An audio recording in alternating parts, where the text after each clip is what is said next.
کہ پاکستان اتنا نقصان ہونے سے پہلے یہ توجہ دلا رہا تھا، امریکہ اور باقی ممالک اتنا نقصان ہونے کے بعد یہ بات کر رہے ہیں. بات وہ صحیح کر رہے ہیں، ہمارا صرف یہ ہے کہ ہم پہلے یہ بات کر رہے تھے، اور تو ہمارا کوئی فرق نہیں ہے. اور ابھی بھی جو پاکستان کی پالیسی یہ ہے کہ ہم ایک عام افغان کو ابنڈن نہیں کر سکتے، ہم انہیں چھوڑ نہیں سکتے. اور ایک عام افغان جو ہے اس کی جو اس وقت زندگی ہے اس کو بھی وہی اہمیت حاصل ہے جو کہ ان لوگوں کو حاصل ہے جو کہ افغانستان سے ابھی باہر ایویکیویٹ ہوئے ہیں. ہم نے تو پوری مدد کی ہے ایویکیویشن میں. آپ نے دیکھا ہے جو غیر ملکی کابل میں پھنس گئے تھے ان کو باہر نکالنے کے لیے جو پی آئی اے نے جس قسم کی کنٹریبیوشن کی، ہمارے سفارت خانے نے جو کوشش کی، پھر میڈیا کے لوگ جو وہاں پہ پھنس گئے تھے ان کے لیے وزارت اطلاعات نے، منسٹری آف انفارمیشن نے، اور جو ہمارا وہاں پہ کابل میں پریس سیکشن ہے، جو the contributions Pakistan have made to evacuations are immense, and we will continue that. Today our borders are open, our air border is open. We want all the people who are stuck there, who in foreigners stuck in the Kabul, we are ready to help them, we are helping them, and we will continue this effort. لیکن اس کے ساتھ ساتھ یہ کہنا کہ جو کابل میں باقی لوگ ہیں ان کی ہم پرواہ نہ کریں یہ مناسب نہیں ہے. سو ہمارے لیے both sections of Afghanis and both sections of the people, one who want to leave Kabul, we are facilitating them, and those who are left behind are also important. And we want to engage with Taliban authorities so that both sections can be taken care of. اگر ہم یہ کہیں کہ جو افغانی پیچھے رہ گئے ہیں ان کو ہم ایبنڈن کر دیں گے، ان کو ہم چھوڑ دیں گے، اس کے نتیجے میں افغانستان میں عدم استحکام پیدا ہوگا، اور یہ دنیا کے انٹرسٹ میں نہیں ہے کہ یہ خلا رہے. اور ہماری کوشش اس لیے ہے، ابھی برطانیہ کے وزیر خارجہ یہاں پہ تشریف لائے تھے، اس سے پہلے جرمنی کے وزیر خارجہ یہاں پہ تشریف لائے، وزیر اعظم پاکستان کی تقریباً 1 درجن سے زیادہ غیر ملکی جو ہمارے لیڈر ہیں، بین الاقوامی لیڈرشپ ہے، اس سے بات چیت ہوئی ہے. وزیر خارجہ شاہ محمود قریشی صاحب کی تقریباً 1.5 درجن سے زیادہ وزرائے خارجہ سے بات چیت ہوئی ہے. اور ہمارا نقطہ نظر یہی ہے کہ آپ افغانستان کو تنہا نہ چھوڑیں، اور افغانستان کی اتھارٹیز کے ساتھ ایک قریبی رابطہ ضروری ہے تاکہ ہم ایک ایسی حکومت کی طرف آگے بڑھیں جس میں افغانستان کے تمام جو لسانی گروپ ہیں، تمام جو ایتھنک گروپس ہیں وہ شامل ہوں تاکہ افغانستان میں استحکام آ سکے. اور مجھے نہیں سمجھ آتا کہ ہندوستان جو ہے وہ پاکستان کی ان کوششوں کے اوپر کیوں تنقید کر رہا ہے. ہندوستان کا افغانستان سے کوئی تعلق نہیں، ان کی تو 1 انچ بارڈر بھی افغانستان سے نہیں ملتا. لیکن آج کل جو ہے جب میں انڈین میڈیا کو اگر مانیٹر کریں تو یوں لگتا ہے کہ افغانستان جو ہے وہ ہندوستان کا سب سے بڑا مسئلہ ہے. آپ اپنا کام کیجئے، آپ کے یو پی کے الیکشن آ رہے ہیں، آپ وہ الیکشن لڑیے.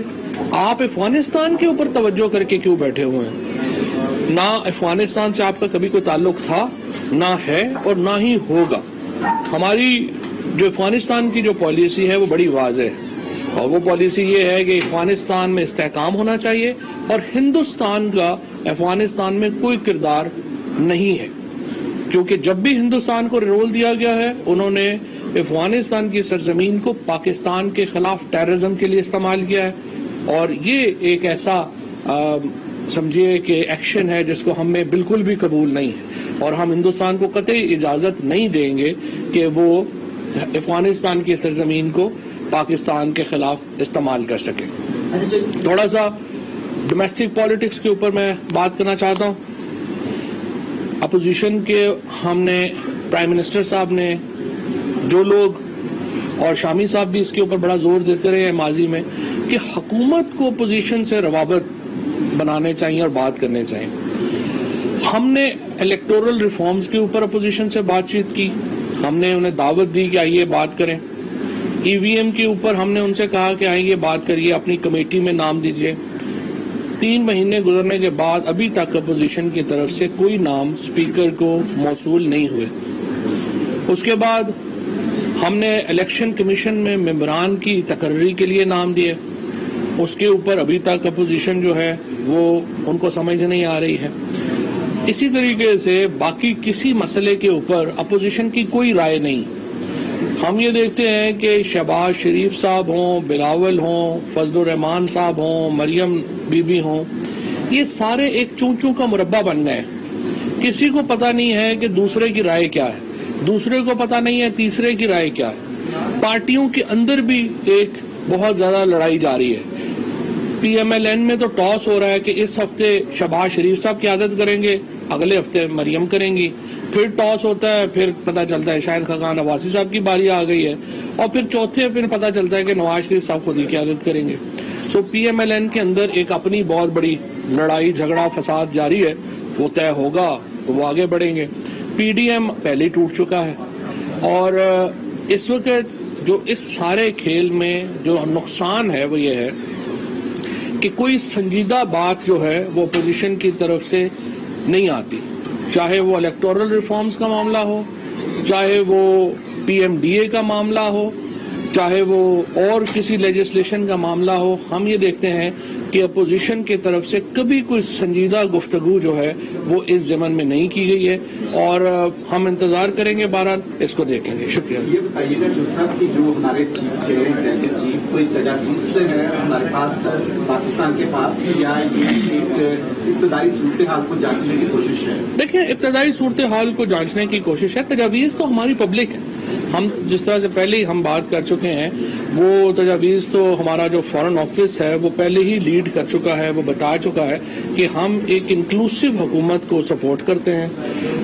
جو طالبان کی حکومت کی ریکگنیشن کا معاملہ ہے وہ ہم تنہا فیصلہ نہیں کرنا چاہتے، ہم چاہتے ہیں کہ ریجنل ممالک اور عالمی طاقتوں کے ساتھ مل کے جو ہے وہ ہم اس میں آگے بڑھیں، اور افغانستان کے استحکام کے لیے ہم جو کچھ کر سکیں گے وہ انشاءاللہ بھارت کی جانب سے پہلے بھی یہ تسلیم کیا گیا کہ پاکستان کو فیٹ اپ کی جو گرے لسٹ ہے اس میں رکھنے کے لیے انہوں نے پروپیگنڈا کیا، اور اب دوبارہ سے وہ ویسی ہی کوششیں کر رہے ہیں کہ پاکستان کو جو ہے وہ عالمی سطح پر تنہا کیا جائے اور یہ ثابت کیا جائے افغانستان میں جو کچھ ہو رہا ہے وہ پاکستان کروا رہا ہے۔ پاکستان اس حوالے سے کیا حکمت عملی اپنائے گا کہ بھارت کا جو پروپیگنڈا ہے اس کو ختم کیا جا سکے؟ ہم نے جو حکمت عملی اپنائی ہے اس کے نتیجے میں افغانستان کے اندر اربوں ڈالر لگا کے بھی آج ہندوستان تنہا ہے۔ میرا یہ خیال ہے کہ اس وقت جو ٹیکس پیئر ہے ہندوستان کا، اس کو پوچھنا چاہیے کہ وہ پیسہ جو انہوں نے نریندر مودی کو دیا وہ پیسہ انہوں نے افغانستان میں کیوں ضائع کیا۔ اور آج جو بھارت کی لوک سبھا ہے، میں اس کو یہ پیغام دینا چاہتا ہوں کہ آپ بھارت کے عوام کے اگر نمائندہ ہیں اور صحیح نمائندہ ہیں تو اپنی حکومت سے پوچھیں کہ وہ اربوں ڈالر جو بھارت کے غریبوں کے اوپر لگنے چاہیے تھے وہ انہوں نے افغانستان میں کیوں ضائع کیے۔ مغرب کو کیسے کنوینس کریں گے؟ مغرب کنوینس ہے، آج تو مغرب وہ بات کر رہا ہے جو ہم کر رہے تھے۔ ہم کہہ رہے تھے پولیٹیکل سولوشن ہونا چاہیے افغانستان کا، آج پورا ویسٹ کہہ رہا ہے پولیٹیکل سولوشن ہونا چاہیے۔ ڈیوائڈ ہے انٹرنیشنل کمیونٹی میں نا طالبان کے حوالے سے، برطانیہ کی بھی آج اسٹیٹمنٹ آئی ہے کہ بالکل جو ہے وہ اس کو ہم تسلیم نہیں کر رہے اور آپ لوگ بھی نہ کریں، تو کیا انڈیا کا بھی ایک پریشر ہے؟ تو آپ کیا سمجھ رہے کیا آئندہ دنوں میں جو ہے وہ یہ بھی بتا دیجیے کیا جنرل فیاض اپنے کاؤنٹر پارٹ سے مل کے ان کی ملاقات کابل میں حکومت سازی میں اہم کردار ادا کر سکتی ہے؟ دیکھیے، حکومت سازی افغانستان کے عوام کا کام ہے، وہ ہمارا کام نہیں ہے کہ ہم انہیں بتائیں کہ آپ نے حکومت سازی کیسے کرنی ہے۔ ہمارا صرف یہ ہے کہ ایک ریجنل طاقت کی حیثیت سے ہمارا ایک رول ہے، اور جیسے ترکی کا رول ہے، جیسے روس کا رول ہے، جیسے چائنا کا رول ہے، جیسے ایران کا رول ہے، ایسے ہی ہمارا بھی ایک بڑا رول ہے۔ ہمارا رول اس لیے باقیوں سے زیادہ ہے کہ ہماری ایک 2700 کلومیٹر جو ہے وہ سرحد افغانستان سے ملتی ہے، لیکن حکومت بنانا تو افغانستان کے عوام کا ایک اپنا حق ہے اور اپنا ان کا ایک میکینزم ہے۔ ہم صرف افغانستان کے استحکام کے لیے اپنا کردار جو ہے وہ ادا کریں گے انشاءاللہ۔ ٹھیک ہے، چودھری صاحب یہ اپنا کوئی آپ کو بتائیں کہ فواد چودھری میڈیا سے گفتگو کر رہے تھے لاہور میں، انہوں نے کہا کہ بھارت مرحوم گیلانی کے جنازے سے خوفزدہ تھا اور ان کے گھر والوں کے اوپر جو اس نے اقدامات کیے وہ اس کی پاکستان مذمت کرتا ہے۔ افغان صورتحال پر بھارتی میڈیا کا رویہ حیران کن ہے، حکومت انڈیا کو برنول بھیجنے کی اجازت دے دے۔